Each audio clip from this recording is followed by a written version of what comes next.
Brought down by the weight of her mistakes, she almost buckles under the weight of the bag, a bag full of criticism and anxiety, of sadness and stress. She falls and she can't get up. She is jeered at and spat at and abandoned. Yet she's offered help by a stranger, although she doesn't accept it, can't accept it. Eventually she reaches the top of the hill and she is done. It is done. She can do no more.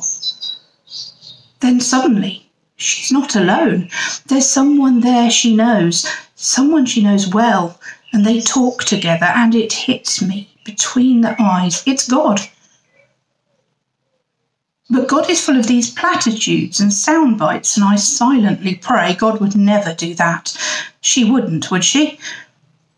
And then God utters these words, "We all have our crosses to bear.